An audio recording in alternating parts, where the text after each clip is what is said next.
Life Audio. On today's episode of Timeless Wisdom. Hi, Dennis. Hi. I'm a sex addict, and I know that when I go to meetings, the bulk of the attendees are men, and there are a few women here and there, but I can't remember any of the women saying, oh, I'm addicted to pornography, or I'm addicted to, something visual. They may be out there, but they're not out there. They're not out there. Yeah, okay, then they're not out there. Yeah. I certainly have not. If you've gone to sexual addiction meetings and met women, and not one has had this issue, not one. Not one. This may well be one of the only times in life one can say it applies to no one. Yeah. I can't remember any woman saying anything. Yes, I can't stop looking at naked males. Yeah, and right. It's like, and summertime is also very, very difficult because the women are more scantily clad. That's right. And I myself, I'm 13 or so years sober, and which is like ancient in my program. It must be. And I'll tell you, I still have to give up the old habit every time it rears its head to have what they would say X-ray vision. Yeah. And it's well, if you have attained that status, you are in a rarefied high realm among men because it's so common. Yeah. And so natural. Yeah. It's so natural. Well, listen, thank you. That was a very important call. In all of his experience, 13 years, sexual addict groups, sex addict groups, on the occasion that there have been women, not one has had this issue. It's not. It's not. I can't even conceive of it being an issue for a woman, and yet it is an issue for every male, every normal male. And if a male doesn't have it, then he's not normal in this area. It doesn't make him a bad guy. He may be wonderful. But I've not met that male yet. I have not. That's coming up on Timeless Wisdom with Dennis Prager. If you're eating less, staying disciplined, and the weight still isn't coming off, the problem may not be your effort, it may be your metabolism. After years of stress, dieting, and lack of sleep, the body adapts. It slows down and holds on to fat. That's why PhD Weight Loss focuses on your metabolism first, so your body stops working against you. Mention Prager today and receive 2 free weeks plus free food, a $1,500 value. Call 864-644-1900. That's 864-644-1900. Welcome to Timeless Wisdom with Dennis Prager. Hear thousands of hours of Dennis's lectures, courses, and classic radio programs. And to purchase Dennis Prager's Rational Bibles, go to DennisPrager.com.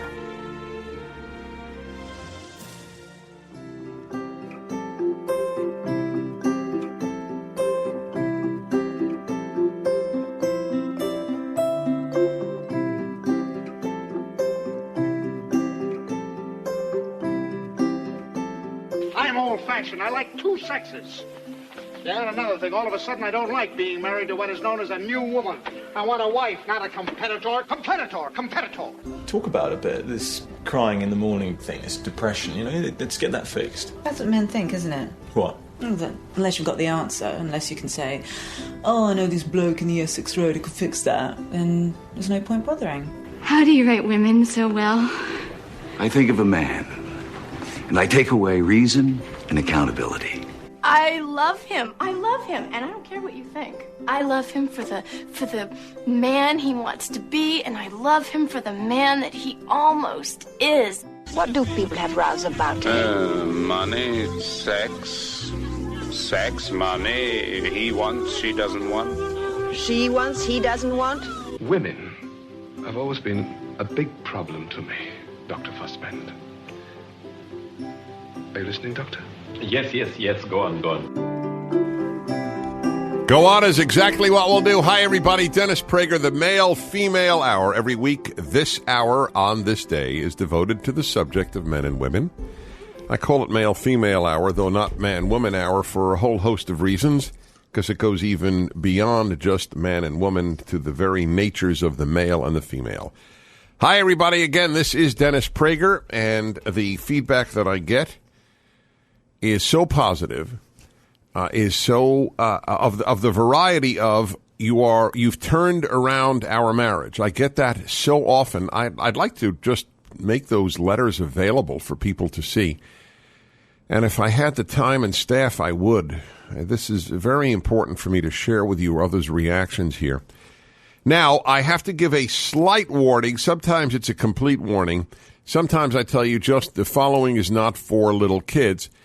Here, I would have you make the judgment. But I think kids could hear it. And when I mean kid, I mean under 10. Beyond that, I think, in fact, that teenagers should hear these things to have an idea of what men and women are like. And especially men, because I know men very well, partially because I am one. But that's not the only reason. The other reason is I'm honest, and therefore I don't have an agenda other than trying to tell you what at least this one sex is like. And I think I have a fair take on parts of women's nature, which is more complex, fully acknowledged.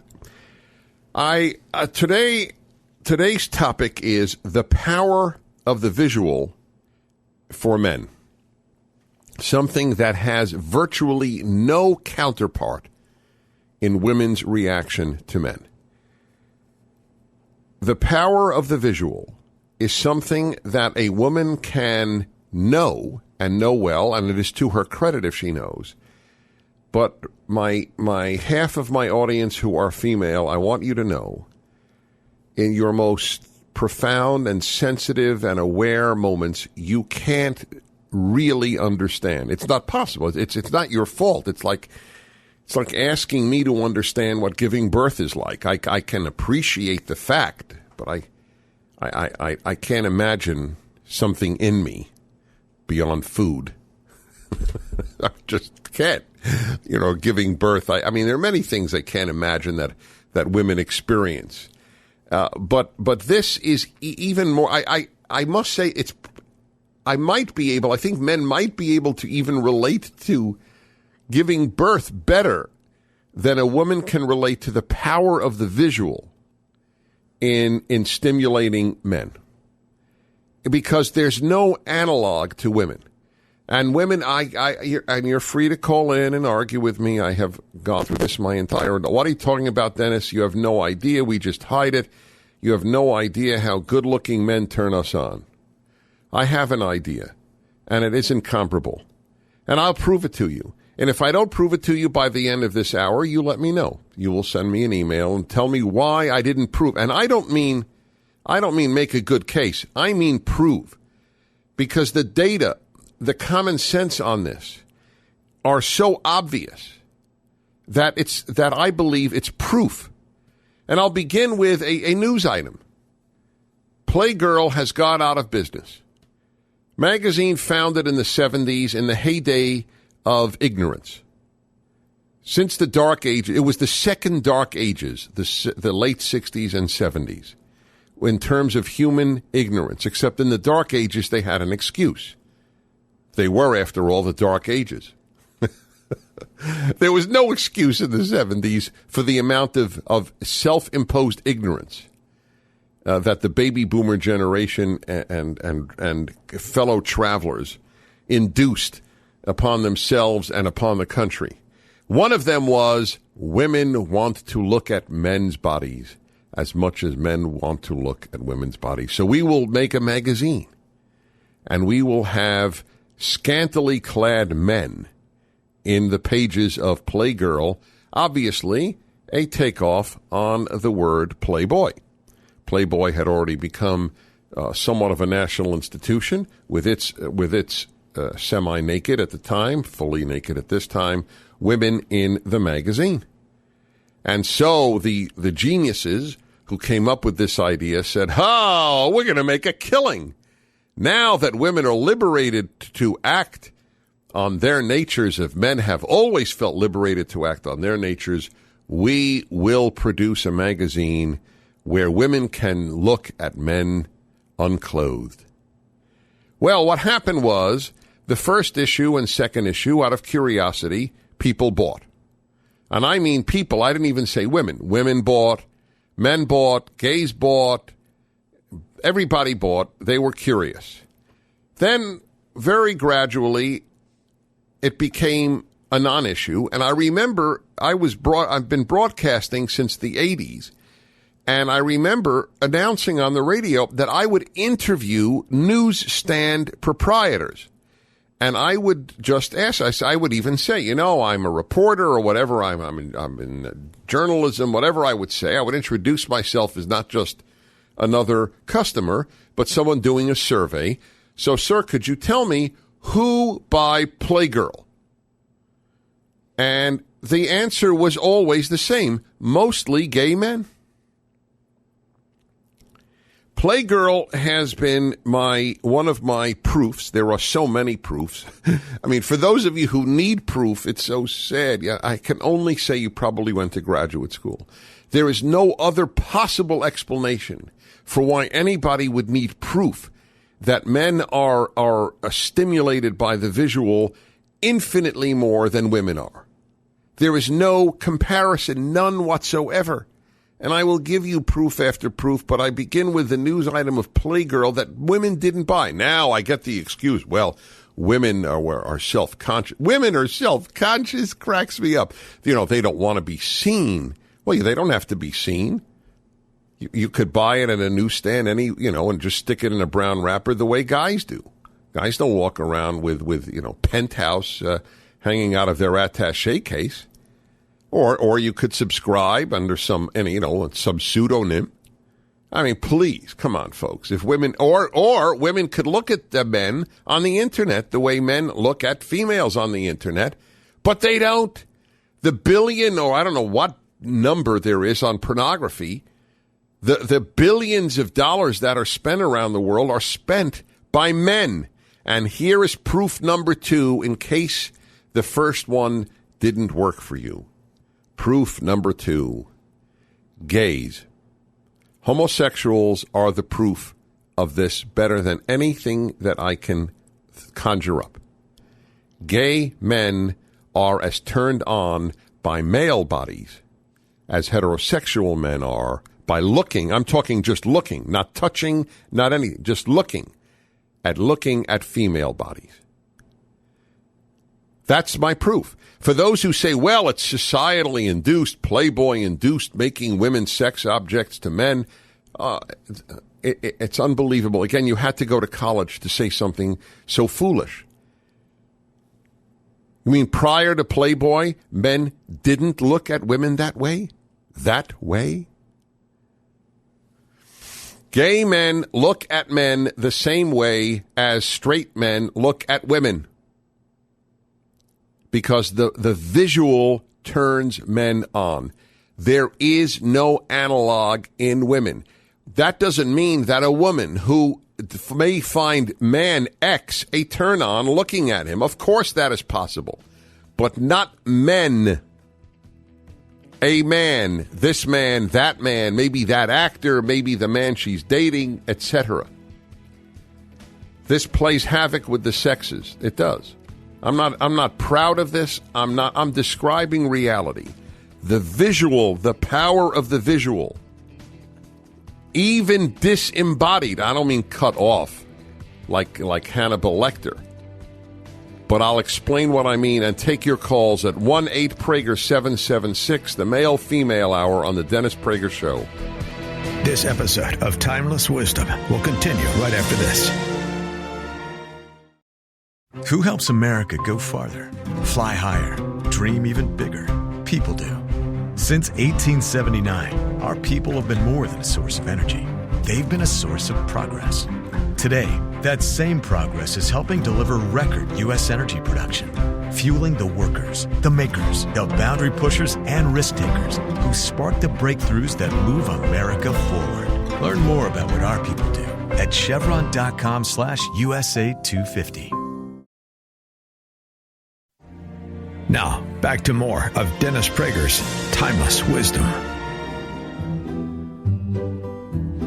You're listening to the Dennis Prager Show, the male-female hour, and I'm talking to you today about one of the most significant differences between the sexes and one that is impossible for women to empathize with.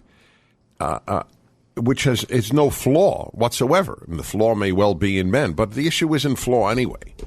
It's not possible. But it is possible to understand or to know, but it's not possible to empathize. The power of the visual in arousing men. There is no analog to women. And if you want to differ with me, please do, because I really want this to be understood, the power of the visual. I want your teenage daughter to understand this, because the way she dresses is not perceived as attractive by guys. It's perceived as come and get me sexually. She goes, oh, isn't that cute? He's not saying isn't that cute. He's thinking, man, I want that body. Now, that may be what you want to produce. That's fine. I'm not. This is an hour for clarity. Right now, this is not a moral judgment hour. I'm filled with those hours because I so deeply believe in moral judgments. But first, you have to know the truth. Then you give your judgments, and then you give your opinions. There is no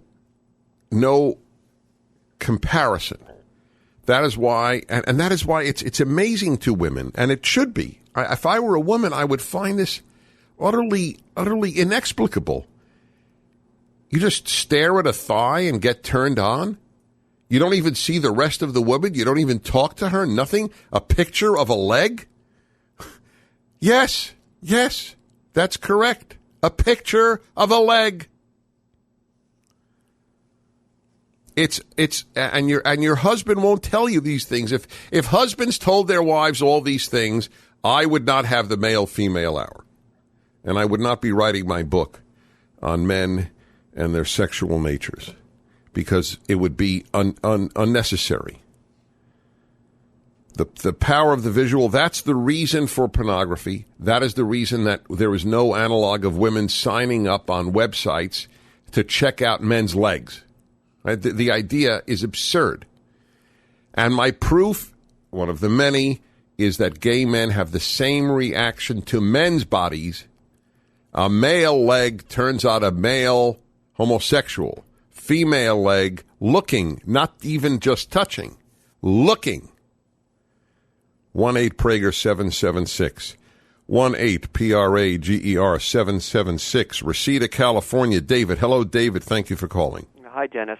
Hi. I'm a sex addict, and I know that when I go to meetings, the bulk of the attendees are men, and there are a few women here and there, but I can't remember any of the women saying, oh, I'm addicted to pornography, or I'm addicted to, something visual.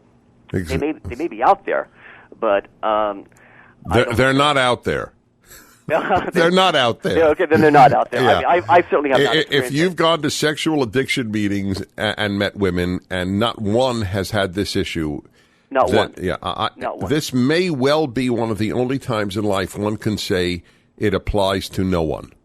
Yeah. I can't remember any woman saying anything. Yes, I can't stop looking at naked males. Yeah, and right. It's like, and summertime is also very, very difficult because the women are more scantily clad. That's right. And I myself, I'm 13 or so years sober, and which is like ancient in my program. It must be. And I'll tell you, I still have to give up the old habit every time it rears its head to have what they would say X-ray vision. Yeah. And it's well, if you have attained that status, you are in a rarefied high realm among men, because it's so common. Yeah. And so natural. Yeah. It's so natural. Well, listen, thank you. That was a very important call. In all of his experience, 13 years, sexual addict groups, sex addict groups, on the occasion that there have been women, not one has had this issue. It's not. It's not. I can't even conceive of it being an issue for a woman, and yet it is an issue for every male, every normal male. And if a male doesn't have it, then he's not normal in this area. It doesn't make him a bad guy. He may be wonderful. But I've not met that male yet. I have not. I talk to men about this. I'm very free. Look, if I'm going to talk about it on the radio, I could certainly talk about it privately. And I have never met such a man. And your husband is not one either. He may not admit it to you because he's afraid to. That's why I do these broadcasts on men and women, because he's afraid to tell you about himself. He's afraid about how you will react. Remember, we did one of the hours was on your husband is probably not a pervert. Because the reason I say why did we do that hour is because a lot of women might think that. All righty, let's go to Dallas, Texas, and Jim. Hello, Jim. Thank you for calling. Dennis Prager. Hi, Dennis. It's an honor to talk to you. Thank you. I feel as if we're friends, even though I only know you through the radio. Good. I want you to feel that way. Thank you. Great. Well, what I was thinking, Dennis, is I don't think, even though I agree with you, I don't think it's good to emphasize this, and I take it as a weakness in men. I don't think it's so good to focus on it, because then a lot of men kind of just see it as an excuse to simply, be addicted to pornography or see other women and things like that. I think it's very possible for men to be in love with their wife, and because what they love is the nobility of being in love with a single woman, and once you do that, it's easy to get away from the visual and all that you talk about. Well, first of all, none of this has anything to do with loving your wife. Of course, I'm talking about arousal, not love. Well, yeah, but I think that once if you love your wife so much, I think that it's possible even to change you, even at a sort of physiological level. That once you're so in love with the nobility of being attracted to a single woman, I think it becomes a lot easier not to be so easily swayed by the visual, and that I think it's actually of a benefit to us to sort of kind of be scornful of men that are too easily swayed by the visual and by other women. I don't scorn such men. I have the opposite reaction, or I don't know if opposite is fair to say, Jim. I have the reaction that, given how powerful the visual is in men, I salute all the guys who control their behavior. That's my reaction. Not only don't I have contempt, I have greater admiration. It's like the guy who can see all that alcohol, wants to drink it, but doesn't. We'll be back in a moment. This episode of Timeless Wisdom will continue right after this. Who helps America go farther, fly higher, dream even bigger? People do. Since 1879, our people have been more than a source of energy. They've been a source of progress. Today, that same progress is helping deliver record U.S. energy production, fueling the workers, the makers, the boundary pushers, and risk takers who spark the breakthroughs that move America forward. Learn more about what our people do at Chevron.com/USA 250. Now, back to more of Dennis Prager's Timeless Wisdom.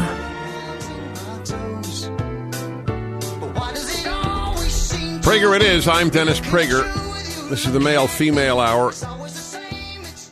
Every Wednesday at this hour of my show, the second hour of my show, I talk to you about men and women.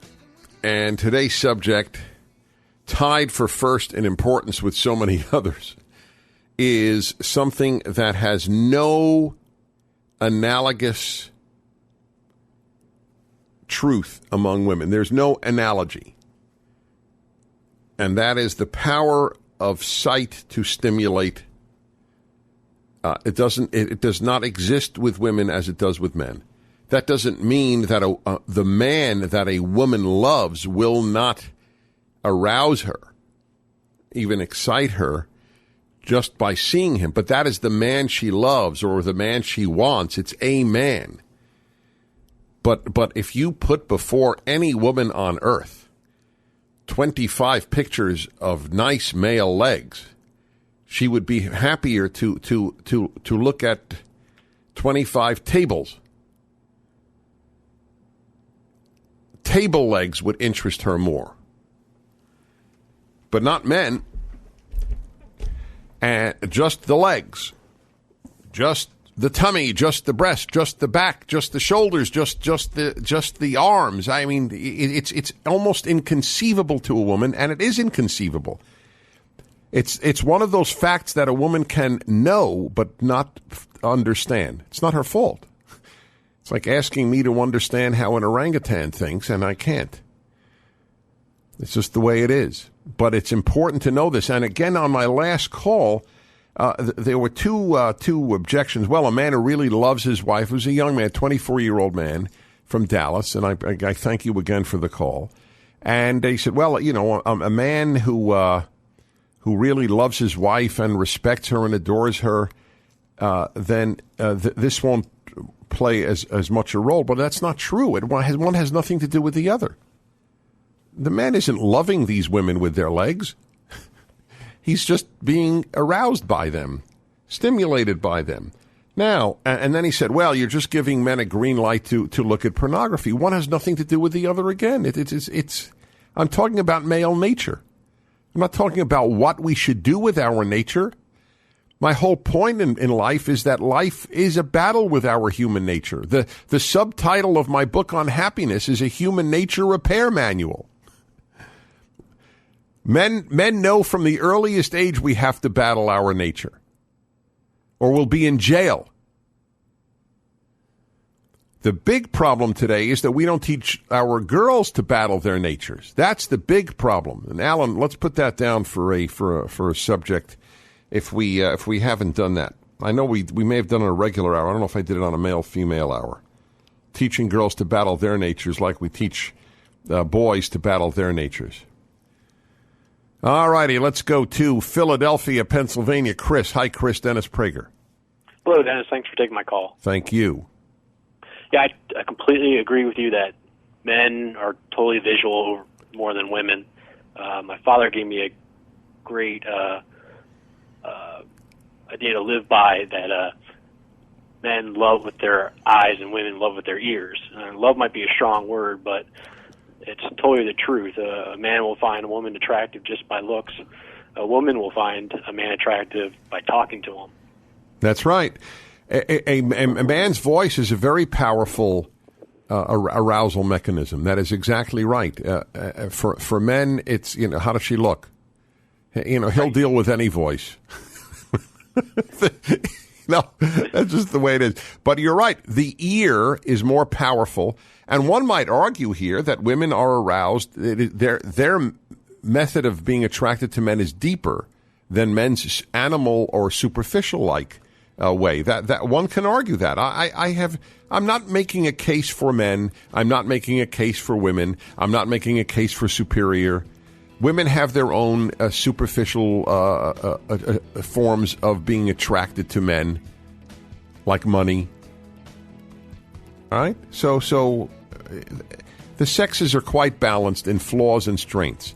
You have to know the unique differences.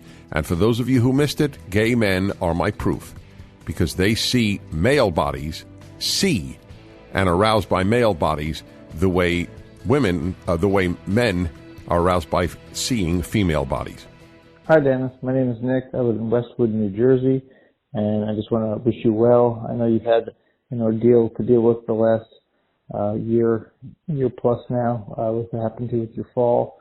I, like many people, have had their life changed by you, your show, and your columns, and your videos, and your books. I've read everything you've ever written. And you just changed my life. You convinced me to get a PhD in American religion.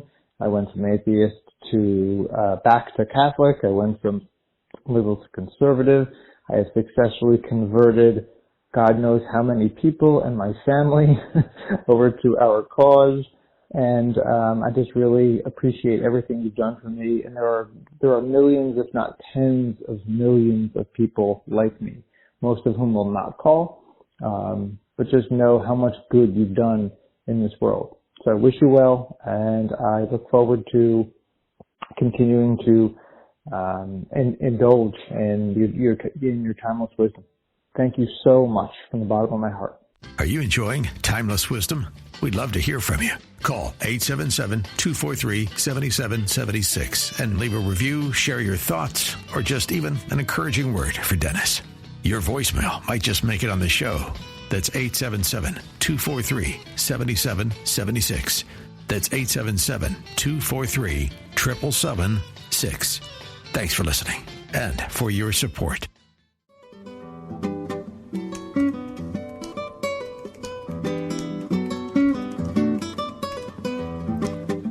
Dennis Prager, the male-female hour. The subject today is a unique aspect of male sexuality which plays havoc with the sexes, especially if you don't understand it.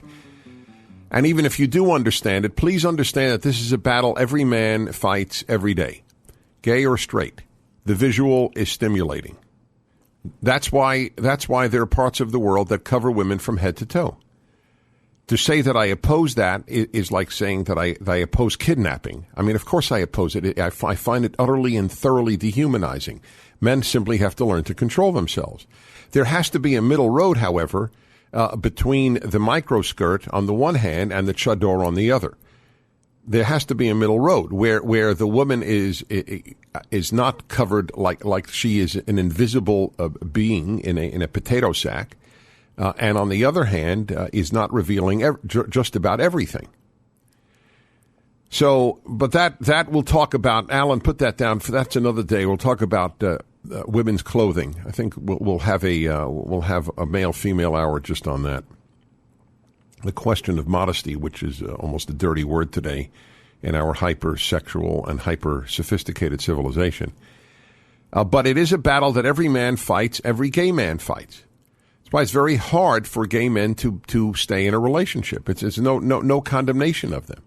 Because women keep us heterosexual men down on the farm. But because they are monogamous in nature. But if the two beings together are both polygamous in nature, it's very and so easily aroused. It's the ease of the arousal mechanism in men, the ease. Because the visual is so ubiquitous, it's so common, it's constant, especially in hotter climes where women wear less. 1-8-Prager-776. Let's go to this is an interesting question. Sandra in Anchorage, Alaska. Thank you for calling, Dennis Prager. Yes, I have a question about how this issue affects blind men or people who are visually impaired. I have asked every blind man who's called that question. I am utterly fascinated by that, Sandra. You've asked your question shows you got it, and the answer, to the best of my knowledge, is that they probably do not walk around nearly as frequently aroused as sighted men do. And number two, it partially depends on whether they were sighted and have images of women in their minds, or they were born blind or became blind at a very early age, like 2 years of age. So that might be an effect. But beyond that, they certainly are aroused. They have children. They have normal sex lives, and it is because of touch and smell and sound. The other senses tend to compensate. I mean, look, after all, there are men who, in the porn world, there's telephone sex. Guys not seeing anybody.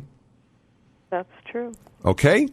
Thank you. All right, thank you. I love your questions. I love doing this. All right, here we go. Caro, Colorado Springs, Colorado. Hi, Caro. Dennis Prager. Honored to speak with you. I don't know what I would give to be able to have you, with your gift of clarity, to explain to my husband that it is normal and that I actually feel more loved to a deeper, stronger level if he would just be able to act normal in front of me. And we have 2 teenage sons, and I want my teenage boys to grow knowing that they are normal by looking at girls and, being attracted to that, and that it is not, perversion or anything like that. But instead of that, my biggest battle has actually been my husband, because when I'm around and there's an attractive woman around, if I make a comment, he'll make some stupid comment like who, what, where. I'll give you an example. There's 2 attractive women, 1 ugly one. Or the other way around, 1 attractive woman and 2 ugly ones. And then I'll make a comment and say something like, oh, she kind of reminds me of Angelina Jolie. What? Where? Which one? Oh, so he will deny that this is part of him. They're invisible to him. Yes, and I think okay, that affected us. I don't. Well, this is so interesting because there are women who are probably thinking, "Boy, I wish my husband would act like all these women are invisible to him." But women, watch what you ask for. Much better to be with a guy who admits what goes on in his mind than a guy who hides it. Well, I sympathize with you, Caro. He should. You should play for him this broadcast. How can I obtain it?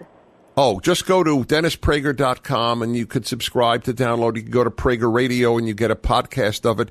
There are many, many, many ways to do that. Just go to either of my websites. But folks, this is very important. This is why I do this. The number of men who will not acknowledge their sexual nature to their wives is huge. It's the vast majority. They're afraid to. Some, and this husband might be an example, are afraid to acknowledge it to themselves, lest they feel sinful or they feel that they're dirty or that for whatever reason they will have self-loathing for it. This is the way the male is. This is not a license to act irresponsibly on it. That's not the point at all. Listen, it is nature to steal. It is nature to take what doesn't belong to you. You teach your children not to steal, correct? I hope you do. So if I say that it is human nature to take what doesn't belong to them, am I advocating stealing? Of course not. It's the opposite. I'm saying look at our nature and learn then how to control it. We'll talk another time how women can help men in this way, but one way is to acknowledge your husband's, yes, greatness, heroism even, in the fact that he is so visually stimulated, so easily stimulated, and confines his sexual behavior to you who he loves. I'm Dennis Prager. We return. This episode of Timeless Wisdom will continue right after this. Who helps America go farther, fly higher, dream even bigger? People do. Since 1879, our people have been more than a source of energy. They've been a source of progress. Today, that same progress is helping deliver record U.S. energy production, fueling the workers, the makers, the boundary pushers, and risk takers who spark the breakthroughs that move America forward. Learn more about what our people do at Chevron.com/USA 250. Now, back to more of Dennis Prager's Timeless Wisdom. I say hi, you say no, you say why. I'm Dennis Prager, the male-female hour, talking to you today about the power of the visual to arouse. And you see, we use euphemisms in life when we're uncomfortable, totally understandably, when we say attractive. Well, attractive is attractive. There are many attractive. I mean, there are attractive... There are men who find, there are heterosexual men who could say this man is attractive, but it is not arousing the man. So I'm talking arousal, folks. I'm talking the deepest mechanism. The visual does that to men. It does it. Gay men are aroused by male body parts, and I don't mean separated from bodies as part of a body, but still just the part. And there's no analog. A woman doesn't react to an anonymous male leg like a man does to an anonymous female leg. Just the way it is. And we need to know that. And women need to know that. And this is part of what it is to be a man. Now, we have to balance it, too, because a woman has to know this about a man, but a man shouldn't just be what I call radar run, where, you sit at lunch at a restaurant with a guy and he's never looking at you. I don't only mean you, his wife.